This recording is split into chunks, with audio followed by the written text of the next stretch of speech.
Where did you like to play as a child? I ask this question a lot because childhood memories shape us into the people we become. Welcome to Play It Forward, a Wearthy podcast. I'm your host, Lukas Ritson. Thanks so much for joining me. I talk a lot about play. I'm a dad, I'm a husband, I'm an educator, and I'm a playground designer.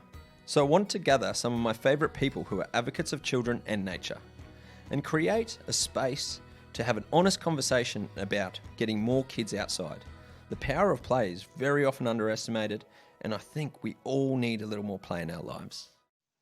My next guest is a mother from Queens, New York, who was dubbed America's worst mum for letting her 9-year-old son catch a subway. In her quest to give kids back some old-fashioned independence, she is an author of a book and a founder of a blog, both named Free Range Kids. She's also a co-founder of Let Grow, a school program and parent empowerment movement. Today, we are talking about overcoming fears and cultivating courage in parents, common myths about children and experiences, giving kids agency and freedom, plus a whole bunch more. Please welcome into the studio, Lenore Skenazy. Hey, thanks. Wow, Australia, hello. Yes, all the way, winter to summer, different time zones from 11 till 9 o'clock at night. Thank you so much. Thank you for inspiring so many of us in Australia to really empower children to get outside and take ownership over their freedom. You know, I can't imagine Australian kids not going outside. In my mind, you guys are still free.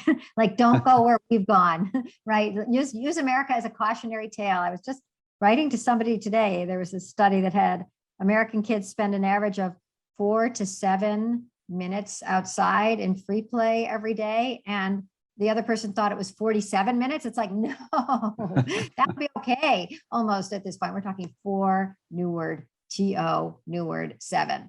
Yeah.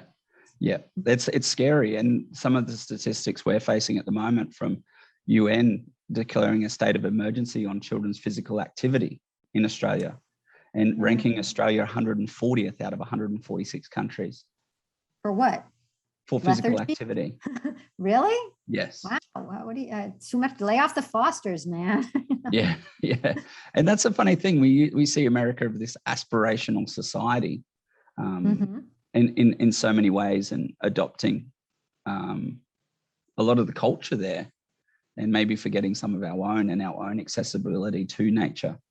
So, you know, I've been to Australia a couple of times and it was so spectacular and fun. And there was Bondi Beach, and there were, in fact, kangaroos that I saw, and there was a lot of bush, and there was just so much beauty out there and cool birds.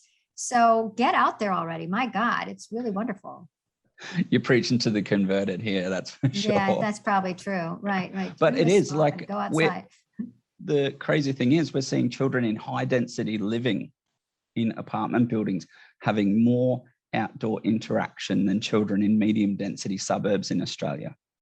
I wonder if that's because I have, look, I'm over here. I don't know what's going on there. But in America, we had a couple of things going on in the suburbs.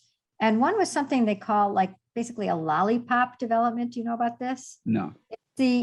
Everybody wants to live. And in fact, I grew up on a cute little cul-de-sac with, 10 houses and a little cul-de-sac, that little circle at the end. And so basically, if you can imagine one giant superhighway with, cul-de-sac, and then like kilometer later, another cul-de-sac, and then a kilometer later, another cul-de-sac. So they all are these cute little self-contained environments, except there's no way to go from one to the other, because the only way to go any place is over and across the giant access highway. And so what looks like the perfect place to raise kids ends up being completely stultifying. There's nothing the kids can do. They can't get to a store. They can't get to a friend on another block. And then you're stuck driving them because they can't hop on their bikes and go to the school. And then often in these larger new developments, the school board will buy the land that's cheapest, which is at the far end of the development. And that's where they put the school. And in front of the school, they put a giant parking lot, because of course, nobody's going to be able to walk there because those giant access roads. And it's so far from, at least some of the houses. Where when I grew up, there was a little school that was in the middle of the neighborhood and everybody walked there. But even my own neighborhood school, I've been back to. And the little street that I would cross is now one way only during drop off and one way only during pickup, because there's going to be a line of cars dropping every child off, even though the houses are still the exact same distance from the school that's in the exact same neighborhood with the exact same tiny, tiny crime rate as a zillion years ago when I was there. Yeah. And being an expert with such view over this for so long, what's changed in that amount of time? Why? Well, what's changed in my lifetime or in the 13 years that I've been writing? I'll just use that example there, like from when you went to school till now. Well, a lot of things have changed, but if we're just talking about a walk to school, which is a sort of easy thing to hook onto, I was allowed to walk to school at age 5. How about you? Yeah. Yep. Yeah. Yeah. Okay. About the same. All right. That sounds crazy to people now. I mean, people think that 5-year-old, that people don't actually see like a developmental difference between a 5-year-old and a 1.5-year-old. It's like a 5-year-old walking by herself. Oh my God. And and when I got to that street that I had to cross, the crossing guard was a 10-year-old, right? Yeah. Because there was a belief in my lifetime, in living history, when people thought that 10-year-olds were pretty mature and could actually be trusted to help 5-year-olds, as opposed to 10-year-olds needing an adult there every second, even for them to walk them or stand next to them at the bus stop. What has changed in my lifetime is there are parents waiting at a lot of the bus stops with the kids. And sometimes it's like 4 kids and 4 parents. And sometimes it's 4 kids, 4 parents, and 4 cars. And then the kids are waiting in the car, toasty or on their iPad or whatever. And then along comes the bus. And then the parents make sure that the child gets safely from the car to the bus. And then the bus drives off with a lot of waving as if the kid's going off to war. And then it repeats itself at the end of the day when the parents are stuck as if they have nothing else to do, waiting, shivering, or boiling at the bus stop for the children to come off, lest what? That's what I don't understand. Lest the children feel like nobody loves them, lest the school not let the children off. That's sometimes the case. There's school rules in some places that if you're not waiting to take the child home, if there's not a responsible, preordained adult waiting there, then the kid just gets whipped back to the bus terminal, which seems a lot less safe than walking home from the bus stop. And it as if nobody has anything to do other than as if the only calling of all adults is to never let a child have a moment when there isn't a specific adult watching a specific child, to make sure that they're safe, comfortable, watched. And in your view, is there a specific event that happened to, like, it seems, what was the tipping point? Was it this incremental fear, or was it like, what is it in your view? Yeah, I just, if you saw me here, I'm doodling like, grrr, because, I've been studying this for all these years. Yeah. And I can't tell you that there was one specific thing. I think there's a lot of different factors going on, which is always less interesting to me than if there was like, how did the dinosaurs die? There was one giant comet. But in this case, it's like, how did childhood die? Well, it started, I'd say, in this late 70s here in the United States and early 80s. There were a couple of very high profile child kidnappings by a stranger, as if this had never happened before. What changed is that they came along sort of at the dawn of cable. And cable was interesting and different in that it was 24 hours a day. And there was a CNN had to fill up 24 of those hours with news. Well, how are you going to keep people glued to a screen? You can't say, I guess there was a car crash somewhere. I mean, that's, or there was golf match someplace. It's just too dull. But if you can grip people with the story of a white, middle or upper middle class child stolen by a stranger, it turns out that it broke all ratings records. And when that happens, the producers on television say, get me 10 more. And they do. And if they have to go to the ends of the earth to find this story, they will. Wow. The first time I came to Australia, which was probably 8 years ago, I turned on the TV in my hotel room, and there was who was it? It was Elizabeth Smart who was taken, oh no, I'm sorry, it was JC Dugard, who had been taken by a stranger. It was the most horrible story you could possibly imagine. She was kidnapped for 18 years. Nobody had ever heard a story like this. Thank God. It's the rarest of all stories, but it had traveled around the globe so that you guys could be watching it too, almost feasting on it, like this fascinating thing people can't get enough of. And that makes us sound ghoulish, but really it's just that we're so empathic that to watch it almost feels like you're communing with her, and to turn it off feels like you don't care. So we watch and we see the video they were showing on your television in Australia, in Sydney, was of her, like an early video before she'd been kidnapped, baking with her mother. And what could be more poignant and heart-wrenching? And, you know, the way the brain works is like Google. Google is really good for, like, I want to take a vacation to Aruba, and you type that in, and for the next week, all you're going to be seeing is these beautiful beaches and different plane fares and hotels, and why don't you get here's a free drink in Aruba, because they know that you're interested. And that makes sense, right? The search results for Aruba make sense, but the search results when you ask, is my kid safe at the bus stop? Up comes the things that made the biggest impression on you. JC Dugard baking Christmas cookies with her mother comes up at the top. And under that, in our country, it's Eitan, this boy who was taken at age 6 from a bus stop. And under that is Adam Walsh, who was taken from his mom in the Sears. And the easiest to retrieve are, of course, the most emotional things, not all the boring kids who have ever been to a bus stop. I mean, every day there's hundreds of millions of children are waiting at bus stops, and they don't make it into your brain. And the way the brain works is that it thinks that what's easiest to retrieve, what's the first results, search results, are the most relevant. And with your Aruba vacation, they are. And with kidnapping, they aren't. So I would say that certainly one of the things that changed is that when my mom was sending me out at age 5 to walk to school, this hadn't happened yet. She couldn't name 5 kidnapped children, and we can. But the thing is, we name them, and they happen to span 45 years. But it feels like they're all the top of the search engine results. And so it feels like, oh my God, every day, every second, I can picture a kid getting taken. Forget it. I'm not sending her out. I'll go with her to the bus stop. Yeah, the front of sights, front of mind trap. Yeah. It's always in front of you. I was chatting to some friends, and they were saying, well, before it was just the milk carton with the missing child on the milk carton, and then all of a sudden it went cable and went everywhere. Was all of a sudden, it wasn't just on you. It was about the same time. Yeah. It was the 80s. And the milk carton kids, did you have milk carton kids there? Or was that just... we saw it through on TV that was a part of America. You had these missing kids on milk cartons.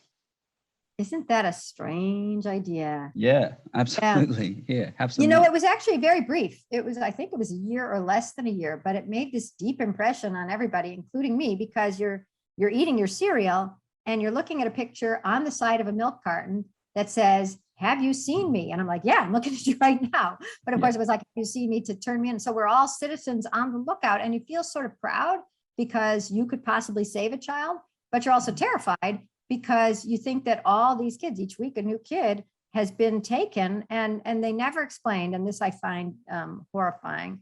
They never explained to the public that most of these kids were runaways or taken in custodial disputes, like in a divorce. Yeah. And that's a big difference, right? Not that that's great, but the idea that there were, you can send your child out on the bike and the chances that they'll come home are about 50-50 is something that really changed our perception of the world and of what childhood could be or should be, and what our job was as parents. Yeah. And interviewing Mariana Bressoni, she stated the fact that it was the equation on it is like 250,000 years you'd have to leave. No, that's me. Was that you? It's 750,000 years. Yeah. I mean, somebody crunched the numbers for me. This guy named Warwick Cairns. Yeah. But it was, if you wanted your child to be kidnapped and held overnight by a stranger, how long would you have to keep them outside unsupervised? And people usually guess, I don't know, a week, a day, a couple hours. Some people have said 20 minutes. I mean, people think 20 minutes, which is amazing. And I say, no, actually it's 750,000 years. And as I like to point out, after the first 100,000 years, they're not really a child anymore. Right? Probably like a mummy or dust. So it's it's impossible. The thing that has disheartened me over the years of talking about that, including that amazing statistic, is that statistics don't change anybody ever. That was my next statement. I've used that statement. I've mentioned it to families, like, and you're an expert you've gone in to consult with many families on being hyper protective of their children. And I've jumped in and having conversations with, I think it was family friends, saying, well, look at this stat. It's like hundreds of thousands of years to leave your child on the street for them to get abducted, and you're worried about them playing outside. Knowing that fact. And, wait, and let me guess. And they say, but what if it's your child? No, they said, I don't care. I'd still let them, I'd still bring them inside. I don't care about that number.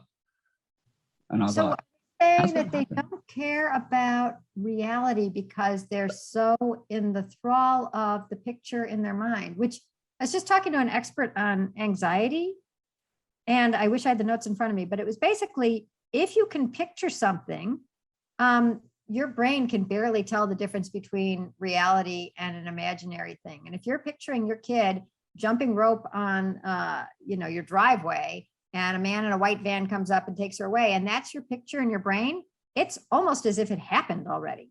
And you say, I'm not going to let that happen again. And inside she goes. Yeah, absolutely. And they were just, their argument was, well, there's still a chance, so I'm not going to do that. There's still a chance. So that's what I've been puzzling over. Maybe you can help me, Lucas. I've been puzzling, like, there's sort of different facets of this that I don't get. And what I don't get is that obviously when our parents sent us out and we were 5, it wasn't that they thought, well, there's no crime in the world, right? I'll let her out. There's nothing about, there's no cars, there's no evil men. I've never heard the word rape. There couldn't possibly be any danger. They weren't naive like that, right? And so they weren't forced to do what I feel everybody is doing now, which is weighing the odds. And the fact that they put this in terms of odds, like, well, there is that chance. Then, of course, if there's, if you're talking about, do you want your child murdered or do you want your child to have a nice walk to school? It's like, I don't care about the walk to school if the alternative is, if the chance is that she could get murdered. But how did we start making these calculations every morning, these dire, extraordinarily depressing calculations? I mean, when your friend or your family member is saying, I don't care because there's a chance, they're already thinking in terms of like working their way backwards from their kid being kidnapped and saying that wasn't worth it, which means that they're always making some equation, and the left side of the equation is always death. So how did we get to that point? I know that's what you're supposed to be asking me, but I flipped over to you. Flip that. Yeah, I think as a culture, we're always going, everything has to come at a cost. Yes, you can have a great career, but you're going to miss out on something. Well, is that true? Everything has a cost. So, I can have family time, but it means I have to miss out on this. And, as a culture, it's everything but. So that's our thing. We just apply that same framing to our children. They can be a good athlete or they can be academic. Which one are you going to focus on? And it comes back to this thing, what's coming to me now is that it's this like, what we do with children all the time. They have a dream and so many people go, yeah, what are you going to fall back on? You have to always view the alternative, always the alternative. It doesn't sound like the alternative. It sounds like when something terrible happens, then what?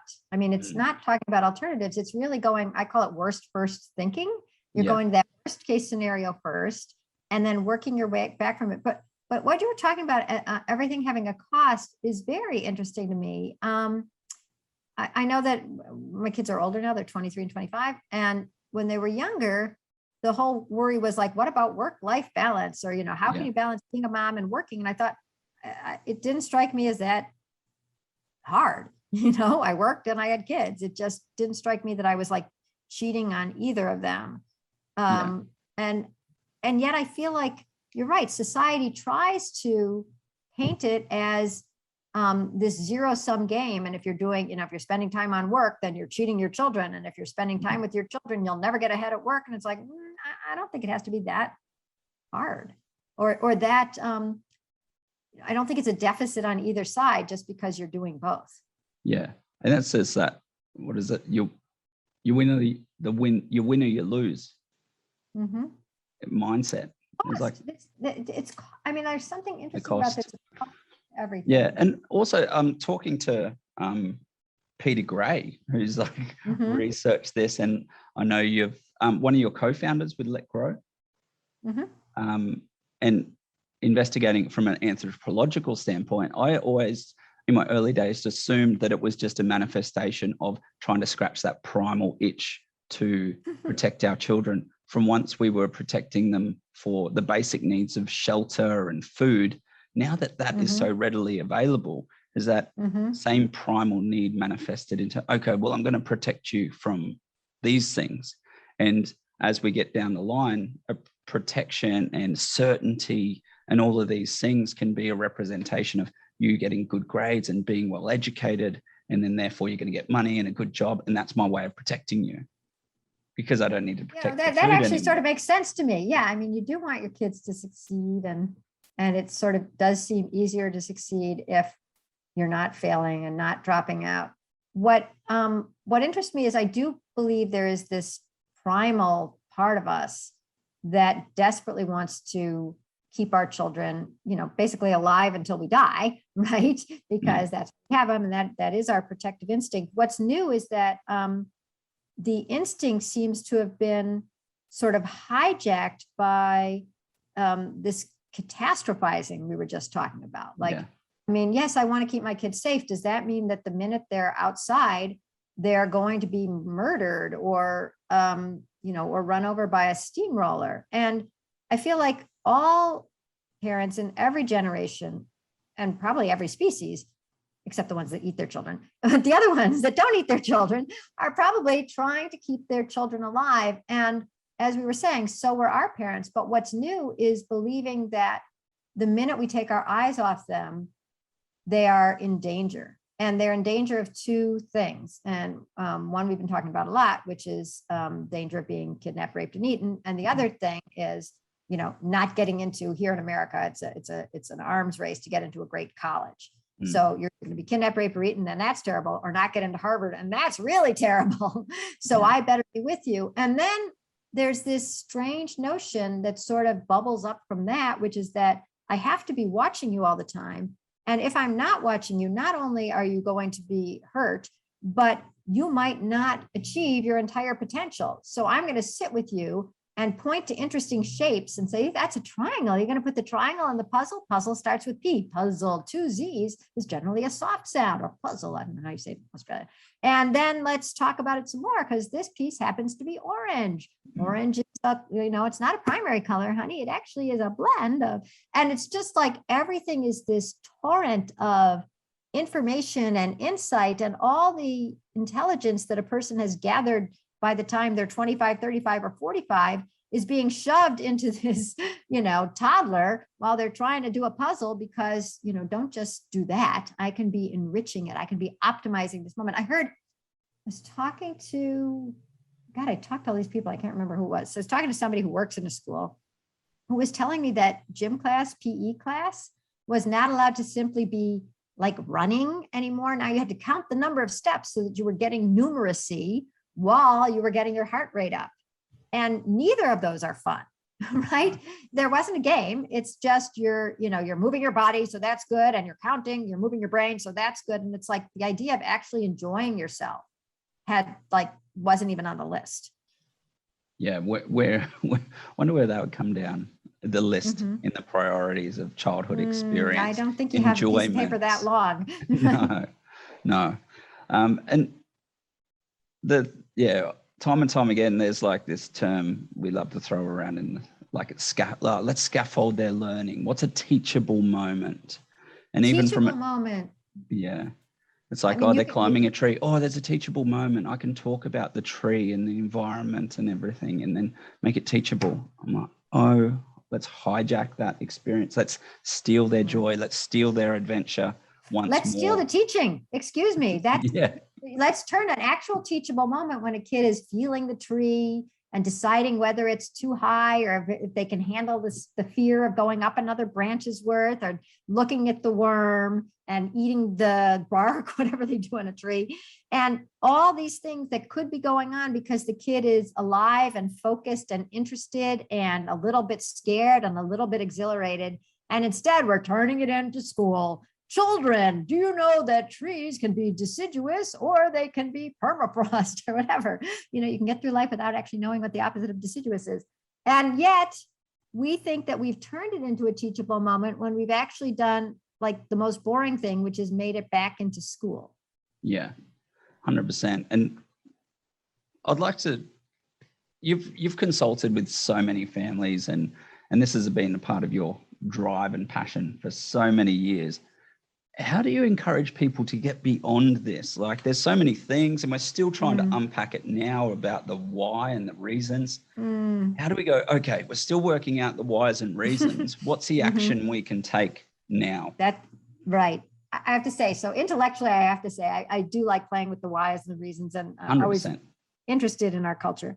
But the action has been boiled down to something very, very simple. It's distilled at this point. And what I came to realize after, here are my statistics, 750,000 years, your kid won't get in that and they need a teachable moment, and they're getting diabetic and they're dropping dead of depression, but blah, blah, blah, blah, blah. Shut up, Lenore. What can I do? And it's like, listening to me won't do it. Listening to you probably won't do it. Maybe you have a little more authority. I don't know, the beard. But me, I don't move the needle. So what moves the needle is your own kids. You must let go of your kids, have them go do something without you, have them get excited, be successful, or be frustrated, but survive and come back. And that changes you. It's the only thing that changes the kid. And the only thing that changes you is the action of letting go. And you guys, look, I'm talking about Australia, the boomerang, right? You let them go and they come back and everything changes. And so Let Grow has been very, very focused on action, on changing behavior rather than trying to change minds, which is just a fool's errand. Change the behavior. How do you change the behavior? Parents aren't willing to let you. Just told me that your cousin wasn't going to let them go outside because there's always that chance. So you push them gently, but you push them. And how do you push them? We recommend the Let Grow Project. Happens to be free, so I can sit here and do a whole infomercial about it because I don't make any money on it. It's the Let Grow Project.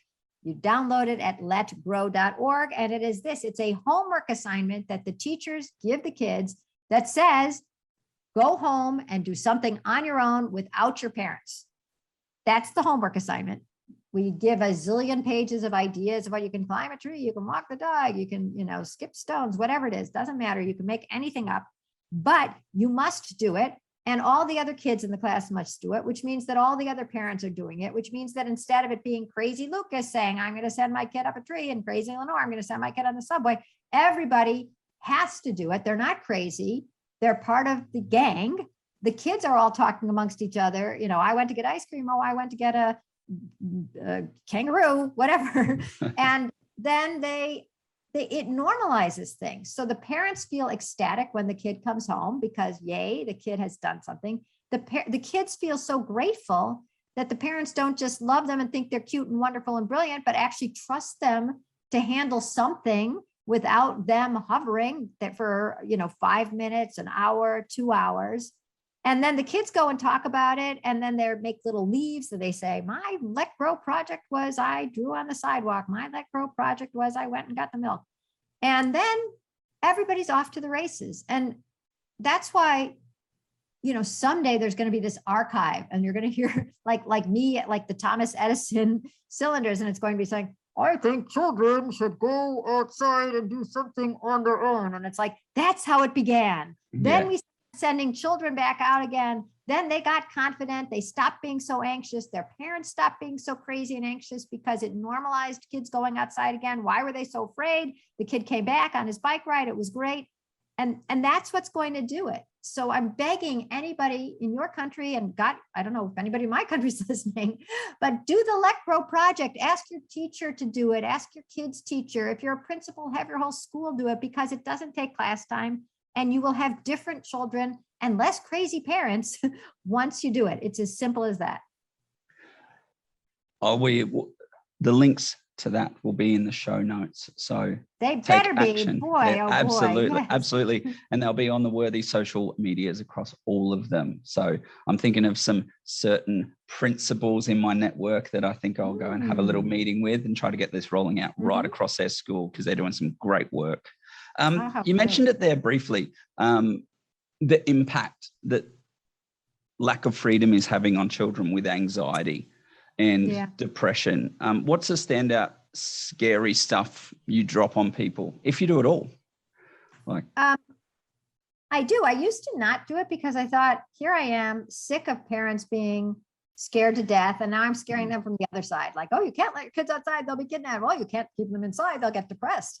But at some point, to a certain extent, I'm willing to fight fire with fire. And the fact of the matter is that depression and anxiety and self-harm are all going up pretty significantly. And I was just talking today to a school psychologist who was talking about the self-harm part. And it's actually too sad for me to talk about. But the point is that what is anxiety? Anxiety is two things. I mean, I didn't make this up. I learned this. And that is that the fear of something bad happening that you don't know what it's going to be. And so once again, you're catastrophizing. And then the fear that you can't handle it, no matter what it is.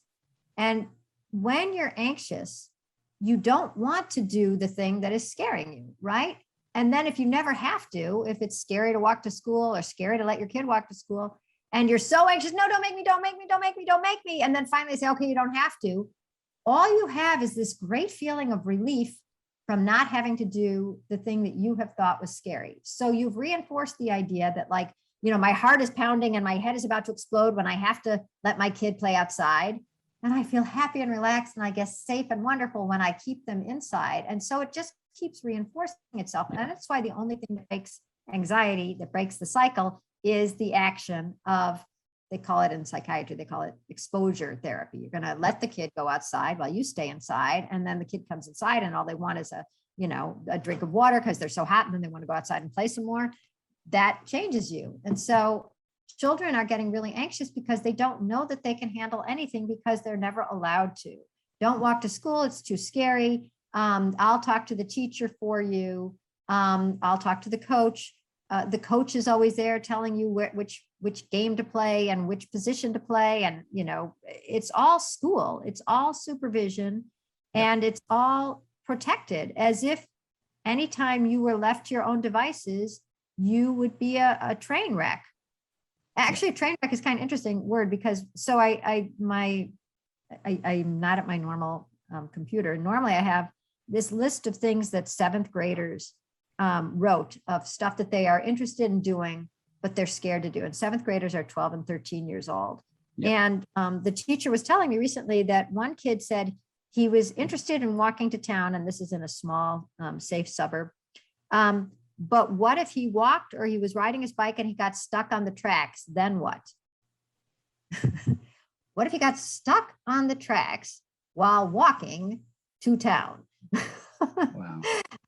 It was just really an interesting one to me, because I just even if it was a guy walking in high heels, which is just, I'm trying to imagine how you would get stuck, right? Yeah. Presumably you could leave the shoe behind, but if you haven't had any experience in the real world, it's like, what if I was put on a football field? I wouldn't know what to do. I've never done it. I've never been taught how to do it. And so it would be terrifying. And that's how they felt about the world. I mean, they were saying things like, the question the teacher had asked them was, what do you want to do, but you're a little hesitant to try? You're interested, but you're a little hesitant. And the answers were things like, I'd like to walk my dog, but what if he gets off the leash? I'd like to go into a store, but it's filled with strangers, and I've never been in one without my mom. I want to use a knife, but I haven't been allowed to. I'd like to climb a tree, but what if I fell and broke my arm? So these seventh graders are sounding like 93-year-old grannies who, and I have a feeling the 93-year-old grannies are going to be insulted by this, because they climbed a tree and used a knife. Resilient. Yeah, the what if hindrance. Less anxious. Yeah, it is a hindrance. It is, Peter Gray uses the analogy, and I can't remember if I gave it to him or if he gave it to me, of foot binding. For a while there, and by a while, I mean like 1,000 years, it seemed like a great idea to break a girl's feet when she was young so that they would keep being smushed enough to end up being like, to fit into a shoe the size of a tennis ball. And if I had said, no, that's horrible, that's crazy, you're crippling her, people would say, excuse me, that's beautiful, and you're the nut. And I feel like we are as weirdly, like we are so, our perception is so warped that the idea of a kid waiting at the bus stop with 3 other kids and 2 other parents is striking us as dangerous. That's almost hallucinatory. And where do we go from here? Like, there's so much fear. It's this culture of what if comes back to the cost again. Okay, I want to walk my dog, but what's the cost? There has to be a cost. And you go, no, there doesn't need to be. And catastrophizing it. What's your approach for families that are split in their decisions? One's really pro and one's not so much. And I'm speaking to a few people I know out there. I'm not mentioning names, but just listeners of this podcast. I'm going to give them some tips. Hi, perhaps it's Mrs. Ritson. So, I did a television show called World's Worst Mom, and actually, I don't know if it's available there or not. It's available on YouTube here. Finally, I did it like 5 years ago. It suddenly showed up. And that was one of the tasks I had. I would go to extremely overprotective families, and my job was to spend 4 days with them, sending the kids out on little independent adventures and sitting with the parents, sometimes sitting on the parents while the kids went out. And sometimes it was a question of the tension between the family. The very first family I worked with, there were 13 families, was a blended family. And the mother had a 10-year-old who she wouldn't let do anything. She wouldn't let him ride a bike. She fed him in his mouth with a spoon sometimes. She wouldn't let him pour milk. She wouldn't let him walk to school, obviously, go on an overnight, blah, blah, blah. But the husband came with his daughter from another marriage who was 6, and she could do anything. And so, the poor mortified 10-year-old boy was like literally being run rings around by the girl on her bike. And there was the tension because then the mother felt like this little kid was showing up her son and don't make him feel bad. And then it was a bad scene. And so the only thing I could do is basically, before I'd even come up with the Let Grow project, was to do that with them. And so I sent the mom and dad off to like a spa while I stayed home with the kid and showed him, here's how you use a knife. You're going to be able to use a sharp knife, not only feed yourself in your mouth, but use a sharp knife by the time your mom comes home. And sure enough, he could, because there's literally nothing easier than using a sharp knife to cut like a cucumber. And then I sent him on a bus one day, and one day I got him a bike. And I felt bad because it meant that he was going to have to learn how to ride a bike on international television at age 10, which isn't easy. But he was so excited because finally he got to try riding a bike. And he fell a couple times. I mean, nobody's going to be perfect the first time. But after about an hour, he sort of like could wobblyly go across a small parking lot where there were no cars. But he was doing it. It was like more than one rotation of the wheels. And when we came home, and this is why reality TV is so annoying, the cameras were outside and I was inside, and the mother burst in to tell her mother, the grandma, guess what, Mom? What? Sammy can ride a bike. And the grandmother was like, what? Sammy can ride a bike? And she's like, yes, Sammy just learned how to ride a bike. And they were dancing around with joy. Sammy can ride a bike. Sammy knows how to ride a bike. And I'm like, oh my God, these are the very people who kept him for an entire decade from setting foot on pedal, right? And now they're happy. But that's all it took for me to change. I was like, oh my God, this fear is as thin as ice, and you have to crack it. And once again, it gets to action, because as much as they felt like their job was to constantly protect, they didn't want the boy to fall off his bike, and they didn't want him to feel frustrated while trying to ride a bike. So the best answer was never ride a bike. And until then, that worked just great. But it turns out that this new and improved idea, put him on a bike, was even better, because now they had all the joy of seeing their kid blossom. Instead of just being safe inside and kind of surly, he was outside doing something. So all I can suggest for any couple is sit inside, get a cup of coffee, or maybe that will make you more nervous. Get a cup of gin and send your kids outside, lock the door from the inside, and tell the kids, you can come back in half an hour. And that's it. Do that. And I'm talking about kids ages 4, 5, 6, 7, 8, 9, 10, 11, 12, 13. Yeah, absolutely. Kid, right? I'm Another kid makes it more fun. very fortunate to have a back gate into the bushland at my house. So it's good. Sometimes I'll look out from the back of the house and I was like, oh, they're up that tree. I can see them. They must be okay from a mile away. It's such an interesting, it's a really interesting revelation you shared there. But I love that saying that these fears are as thin as ice, because I think so many of us innately know that these experiences were great. And that's what created these beautiful, memorable experiences as childhood. But at some stage, we've just put this little veil of fear over the top. And is leveraging on that nostalgia something you utilize as well? I try. I give lectures, and hint, hint, I sure loved giving lectures in Australia. It was really fun. I do a couple of there's different questions I ask the audience different times. And one of them is, what did you absolutely love doing as a kid that you don't let your own kids do? And there's like a moment of silence. And then there's this burst of chatter, because let's turn to the person next to you, or great question. Little groups of 2 or 3. And people cannot stop talking about how much they love their treehouse, their fort, their baseball game that they had, or riding around on their bikes. I mean, it's extremely deep and it's extremely powerful. And then they do feel bad that they're not giving it to their kids. But once again, they still need the push. I mean, really, I gave my lectures for 10 years before starting Let Grow. And I was always thinking like, well, isn't this interesting? And don't we feel bad? And look at my statistics, and we don't want anxious kids. You need something that pushes the parents to actually do it, because otherwise there's this fear, there's the guilt that if something does go wrong, there's the social norms, nobody else is doing it, there's no other kids outside for them to play with. I mean, there's a lot of stumbling blocks in front of actually getting it done. And so you just have to remove them. And the only way you can remove them is by saying you must. Yeah. And I think another contributing factor is the fact that just parents' plates now are just so full.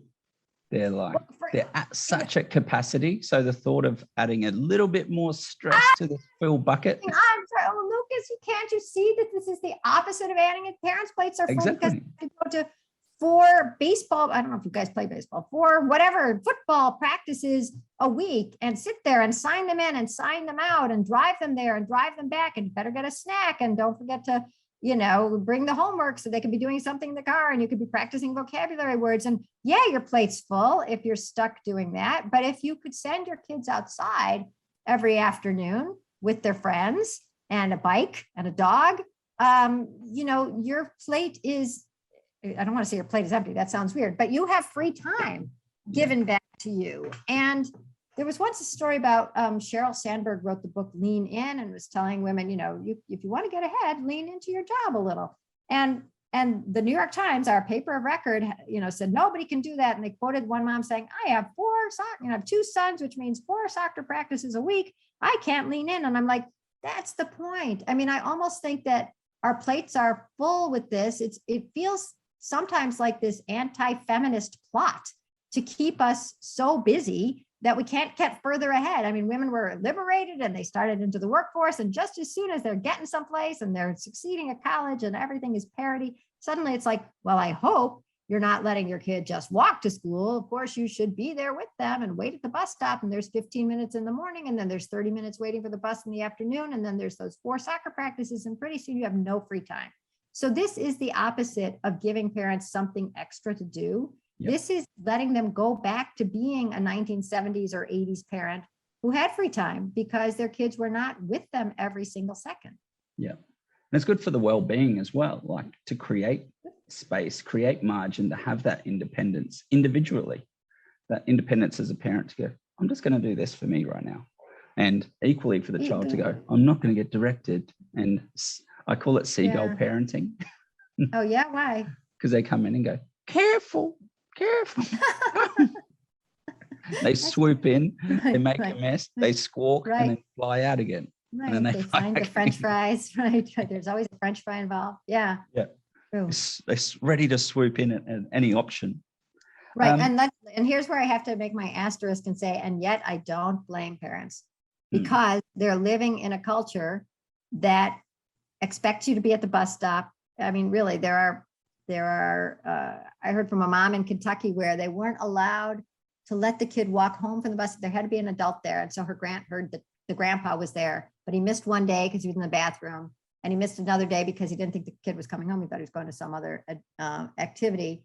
And then the mother was terrified because if there's 3 days in a semester that the kid doesn't have somebody waiting at the bus stop, they call up Child Protective Services and you get investigated for neglect. So when you're living in a culture like that, the idea that you can blame parents who are told from every direction, if you're not reading with your kid every second, if you're not, making their homemade food so that they have the best organic food every second, if you're not with them, how can you not be a seagull? Right. Yeah. I mean, everybody's telling you, oh, you're a good parent, you're a seagull. Yeah. And then you laugh at you, oh, you're such a seagull. And then you've also been personally involved in lobbying some of these laws in states across America and reversing. Although we don't say lobbying because if you're a nonprofit, you'd be doing much lobbying. So we do education. Okay. But we have not up with that. Yeah, that's right. If the IRS is listening, it's all education. It actually is. I mean, basically, we try to find states where people have had bad experiences being investigated because they let their kids play outside or walk in the park or whatever. And then what we're trying to do in these states is that we don't want children who are neglected. Neglected children are starved. There's nobody home for them. They're lonely. They're fearful. They're abandoned, right? That's a neglected child. A child who I think is ready at age 7 to walk to the park or go run an errand for me, that's not neglect. But the way the laws are written in most of our states, it doesn't distinguish between those. It just says a child should be properly supervised. And depending on what I think a properly supervised kid is, a person who's 7 years old and is allowed to go to the Dairy Queen. But if somebody sees a child outside, and now everybody has a cell phone, and so it's way easier to call 911 or whatever you guys call basically the cops. So what we want the law to say is that, okay, but if if somebody calls and says, I see a child outside, well, what's happening? Oh, they seem to be walking home with an ice cream cone. It's like, okay, thank you very much.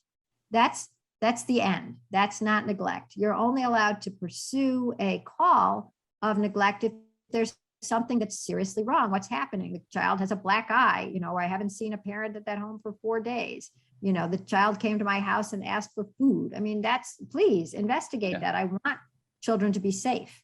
But I don't want every parent who trusts their kid to be investigated simply because we haven't narrowed the definition of neglect more. So in 3 states now, including Texas, which is huge, they've changed the laws to what we used to call it a free range kids law. Now we call it a reasonable childhood independence law. That's so impressive. And what's the outlines of that law? That law says that when a parent feels a child is old enough for some independence, it's not against the law for them to give it to the child, so long as they're not placing the kid in obvious and statistically likely danger. Because one of the things that we were talking about before, the what if culture is, okay, like we talked to one dad who let his kid walk home from the grocery, and the kid was fine, and it's the same route that he takes basically often home from school. But the police picked him up and said, well, what if he was attacked by a homeless man? It's like, yeah, well, what if you're in the house and you fall down the stairs? Should I not have stairs? I mean, you can't go to the very worst case scenario and use that as an excuse to say, therefore, it was a dangerous situation. It's a normal situation that once in a very long while is dangerous, but so is eating solid food. You just can't say because something bad could have happened, he should have never let his kid do that. Let's base all our practices on an anomaly. Thank you. I feel like that's exactly how I usually say it. And I'm And never how sure does if that work? everybody knows what an anomaly is, which is an unusual circumstance, like the least So like. you've moved with Let Grow, and through my observations of what the Let Grow movement is about. It's like children are smarter, stronger, and can be safer than we think they are. But you've got a lot to do around activating schools now within that program. So how did that come about? Because in my observation, it started off with more of the parent's role and then moving to school. What was that evolution? So Let Grow started. So I did free range kids. I let my 9-year-old ride the subway alone, wrote about it, ended up on all the television shows, got labeled America's Worst Mom, and started free range kids as a blog. Can I jump in there? Anyone that wants to, it will be in the show notes, but to look at those videos from so many years ago about you on morning shows with your son, and then a child psychologist telling you like, oh, but they can get independence by picking up after themselves. Yeah. And it's some of the most and I was thinking stuff. Like, it's great to watch. It is. I mean, really, like I said, I really am more interested in the culture. It's like, how did we get to the point where we'd say like, well, picking up a sock, and I think that there is something good about picking up a sock, and Absolutely. It took me a long time, but now I pick up my socks. There is something both liberating and adult about it, but it's not the same as going outside. No. Anyway, so the psychologist on the show who was grilling me at that point said he could have had the same experience if you went with him. It's like, I don't think so. If you followed him, and if he saw you follow him, whatever. Anyways, so for those 10 years of free range kids, it was me doing exactly what we're doing tonight, which is talking about this interesting phenom. Our own childhoods were so different. It changed so fast. Kids seem to be anxious. What can we do? We have to reject this culture of fear. Let's look at this. Is it legitimate? No, actually, crime is at a 25-year low. I enjoy doing that, but I didn't see change. I didn't see change happening. And so when these other people came to me and said, let's start a nonprofit because we think that kids are falling apart in young adulthood. They're anxious and they're hypersensitive. They're having a hard time at work. They're having a hard time on campus. They're going to mental health services a lot. They said we need an earlier stage intervention, and that's what you're talking about, is like giving kids independence so they grow up a little less anxious and a little more confident. We decided that rather than trying to change any minds anymore, we were just going to change behavior. And so that because, as I said, once again, you need this push. I mean, once in a while, a parent will be able to do this by themselves, but we were just talking about all the cultural impediments to giving your kid what we would call an old-fashioned childhood. So we decided where Willie Sutton went where the banks are. You're like, why do you rob the banks? Willie, it's because that's where the money is. And so that's where the kids are in school. And if you get a class of students, like one class of kids doing the Let Grow project, that's 30 kids at once. That's, anywhere between 30 and 60 parents, let's say that. And if you get the school, that's 300 kids and all their parents. And then if you get the school district, that's thousands of kids. And it's even better if you're doing it in a whole community, because one of our favorite stories is a kid who was doing his Let Grow project, went to the store in Connecticut, doesn't matter, and bought something. And the staff was worried. He's a 5th grader. What's he doing there by himself? And somebody asked him, what are you doing here without an adult? And he said, I'm doing my Let Grow project. What are you talking about? He said, Let Grow project. We have to do things for school on our own. And I'm like, all right. But then after that, as kids came in, nobody thought about it twice, because everybody was used to the idea that, of course, kids are independent here. They're doing their Let Grow project. So it's to renormalize the idea of kids out and about. And so we're doing a lot through the schools, although, boy, what a terrible year to work with schools, I have to say, kind of tough.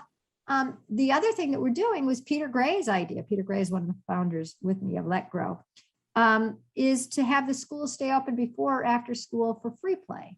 Yep. And that's all the ages playing together. And I'm sure you've talked about mixed age play a million times, and no devices, lots of loose parts. And there's a critical mass of kids, which you wouldn't necessarily get on a block where most of the kids, one kid's at violin and one's at chess and 2 kids are home, playing Minecraft. You don't see any kids. But if you have all the kids already at the school, it's safe, even if you're in a dangerous neighborhood. Yeah. They're all different ages mixed together. And you have an adult there basically for legal reasons, who's there in case somebody breaks an arm. But otherwise, they don't organize any of the games. And that's what's kind of radical, except it's not radical, because if it was at a park, that would just be happening. Yeah. And we've heard, people have studied this, and kids end up problem solving, and they end up with better language skills, and they end up with different friends. And so it's just so simple. And that's at school too. So our things are through schools because there's a lot of kids there. Yeah. And one of the schools I'm thinking about to talk to about Let Grow, he has implemented loose parts. It's in a very low socioeconomic area. Like 60% of the school is in the lowest category of risk, is the highest category of risk. Highest category of risk, probably, yeah. Mm-hmm. Yeah. And are you talking about in Australia, or are you talking about Australia?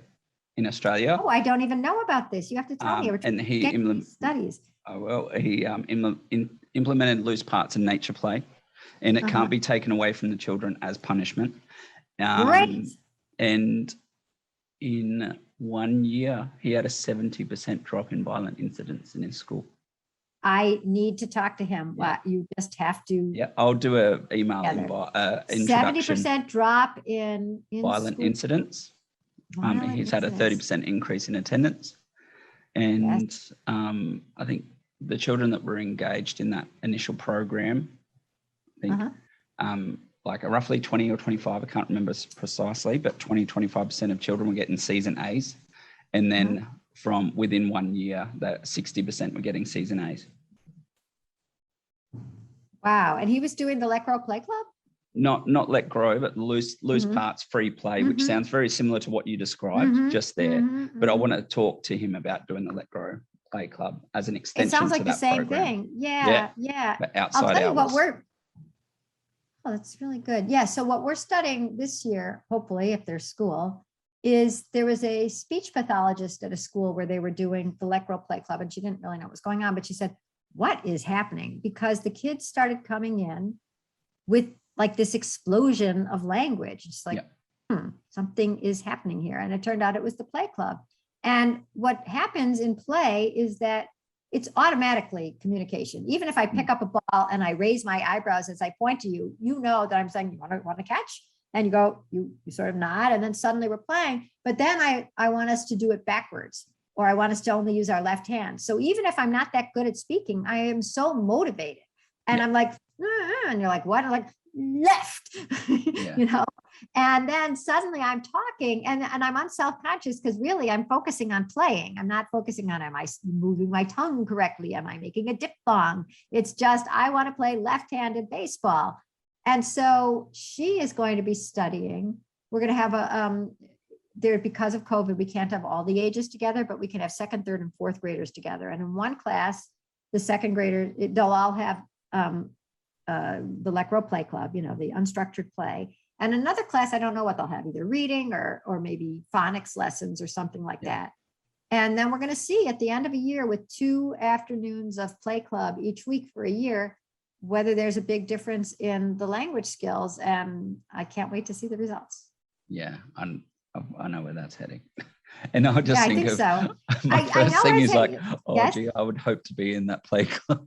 If I would say. I know, even if they're just happier. And we actually have another study, because sometimes it seems like, so action changes things, but I think that to get to the action point, some people say, show me the money, prove that this is not just making kids happy, because who cares about that, right? Like, prove that they're not making new friends and have a will to live. Show me that their grades are going up, or that their actual anxieties are going down. And so we've seen these amazing results in terms of anxiety, but we haven't studied it with numbers. And so we have a professor of psychology who's also a clinical psychologist, who is going to take 3 or 4 families, pilot study, where a kid has a diagnosis of anxiety, and treat them only with the Let Grow project, only with independence, because there is something in psychology that's similar. It's cognitive behavioral therapy. I'm afraid of dogs. Okay, well, today you're going to look at a picture of a dog, and tomorrow you're going to be across the street from a dog, and then the next day you're going to be in the same room with the dog. But you're always dealing with the dog fear. He thinks that the dog fear might be treated by, I need you to go to the store and get me, a pound of salami. Actually, the dog will come right after you. Maybe that's the wrong example. I need you to go to the store and get me Pringles, right? And just by going to the store and having to talk to an adult and figure out whether you got the right change, and maybe you got in the wrong line, or somebody, or you can't reach the Pringles or whatever.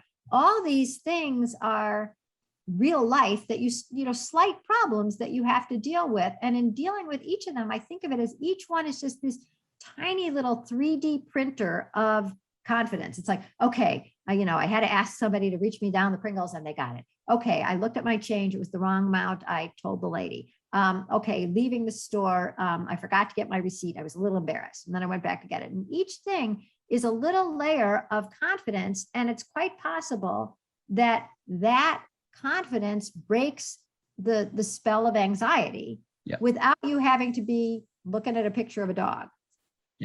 Yeah, absolutely. And I put it down to even when children are playing in a challenging environment, and being a playground designer, saying around environment can create behavior. Oh, sure. And so if a child's being brave physically and they can have a tangible experience doing that, it's going to make it, it's going to transcend social interaction, which could be the most risky thing some children do within social interaction, not necessarily climbing a tree, but just to go up to that group of children and engage in play is much scarier. But it's that tangible learning that manifests into the intangible experience, and that creating a courageous culture internally in that. Yeah. And that's not going to come by someone saying, oh, now go join in. Or hold or my hand I'll while organize I take you the over. game. Yeah. I'll organize the game so you'll be part of it, because everybody gets a turn. Yes. And that's something I had to overcome as a parent, and being like this outdoor educator, like fun. My daughter was calling me the children's adult. So if we're at a gathering, she's like, you're the children's adult. You have to come and play with us. But then I quickly went, I was kind of proud, and I was like, yeah, I'm the children's adult. That's my thing. I'm the play guy. But then, I'm so much more fun than everyone else. Yeah, it got to the point was like, well, this is about you, isn't it? Okay. And being pulled in to be that director, to be the coordinator, to be the conductor of play. So then I had to rebrand that and just constantly give that independent. I'd still use very when I would play, I'd still use the language around not to direct and try to be a participant but by being there, I was still being that authoritarian figure, especially being like 5 times the size of a lot of children. So I had to learn how to step back and be like, okay, they've got to learn these skills for themselves. So an example of where I've gone with that now, if the children want me to play like building a tree house that they can't do some things, I just refer to myself as like, I'm the robot and I'm just a tool for you to use. I see. So I'm not going to take charge. I'm not going to do it. You've got to do these decisions, and then I'm out.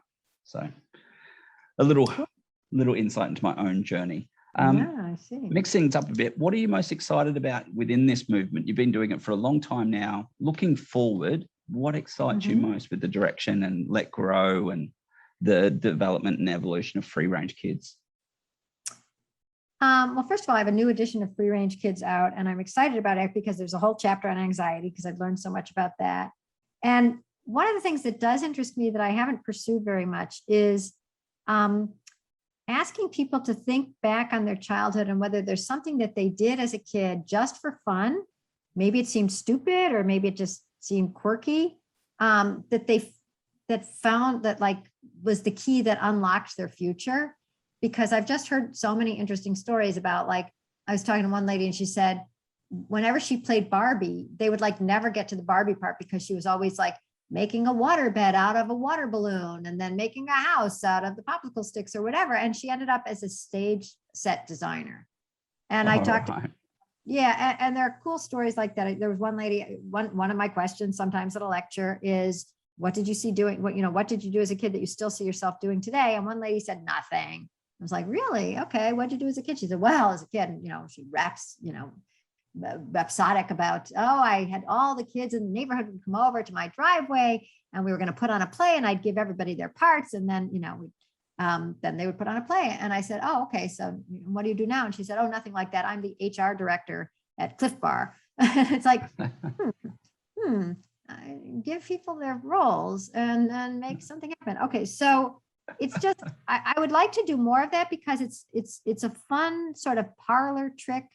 Because my guess, I mean, like you sort of don't count because you were probably playing as a kid and you're still sort of interested in play. But there are a lot of people who, I talked to one guy who he was bused. He was a white guy. He was bused to a black neighborhood for school. And one time he missed the bus and he decided to walk there. And it was 3 miles away, which is, you guys have miles or you're doing kilometers? Kilometers. So it's like, 5 kilometers away, whatever it is. And he's walking, goes from his neighborhood, and then it transitions into an all black neighborhood. And there were some guys sitting on a stoop, black guys. And he's like, son, what are you doing here? And he's like, I'm walking to school. And they're like, what school are you going to? He's like, I go to, and he pointed towards the direction. They're like, oh, okay. People were nice, but he felt like he was an amazing experience for him, an explorer. And what did he do? He was like one of the directors of SpaceX. And so I just feel like there are these really cool connections between what you do when you feel the most free or interested or yourself. And if we don't have that for kids, if they just have these prescribed activities where somebody's saying, okay, we're all going to draw a turkey, or, okay, let's take out our violins. Some of them will end up, bad artists, and some of them will end up violinists, but I'm not sure they'll ever figure out the cool thing that really turns them on. Yeah. Because you find that when you're just goofing around, not that you shouldn't take any classes. I took art classes and stuff like that, but you do need some unstructured something in your life. I mean, think of the kids in China who are at school from 6 a.m. till 10 p.m. And we had one as an exchange student. He said at the end of the year, they tear up their textbooks and throw them out the window. So like, that didn't sound like a happy culture to me, like psyched about learning. Kids need some independence and of course some structure and some responsibility, but not only things that are created for them and supervised and done with them. Yeah. And I think the theme, as we discuss this, and something I've been exploring lately, is the necessity of freedom, especially within COVID times, and a lot of people with the uncertainty and the need to create freedom when they not have it. And that can manifest unhealthily as well into certain destructive views. But it comes down to, like, if we're free, are we going to feel anxious? If we feel freedom within our own spirit, are we going to feel anxious and anxiety? If we have freedom within our own agency over our exploration, freedom over our own gifts, is there going to be a level of well-being? And I just keep coming back to, it seems very easy, but if we fill that freedom cup to the brim, I think that could put us on a track to recovery, if you will. I guess this is a podcast, so people can't see me nodding, but I am nodding. Yes. That's a common theme that I've read through Let Grow as well. It all comes down to that freedom of children. But I see what you're doing also is giving permission for parents to have that freedom and say, go outside. What I'm trying to do is unlock doors that I feel like our culture has locked. Not that I'm giving people something new. I feel like something has been stolen from us, which is our trust in the world, our belief in children, our understanding of child development, and our confidence in ourselves and our neighborhoods and our kids. I feel this has been sucked out of us. And all I'm trying to do is make things stop sucking. Well, what's your life mission? I'm just trying to stop stuff from sucking. That's right. Well, asterisk, what I mean by it. Yeah, I could actually spend a very, very long time chatting to you about these things. And it's been lovely to chat and just have this beautiful conversation. I feel very inspired. Thank you for all you do with Let Grow. I'll put all the links in the show notes, as well as the second edition of Free Range Kids, which I'm excited about. I'll also put in a link in the show notes, a story done by the ABC here in Australia around street activation and families taking back their neighborhoods, which is very exciting. Cool. My So- neighborhood has a play street Yeah, where I live here in Queens. Yeah, they blocked off a street because there wasn't enough playground. that's awesome. Thank you so much. I look forward to you joining us again in the future for the next season. That would Sounds be great. phenomenal, extending on our conversation. But thank you once again for all you do. Thanks for the inspiration. And it's nice to finally meet the person that I read about in my journey, like almost 10 years ago into education. So, She's so thank you. old. All right, great. no, Okay. full of wisdom. Right. I How would many frame years it ago? as. It's like, Granny, tell me more. Okay. Well, thank you, Lucas, and have a lovely day, even though for me it's nighttime and I'm going to bed. Thank you. Have a lovely evening. Chat soon.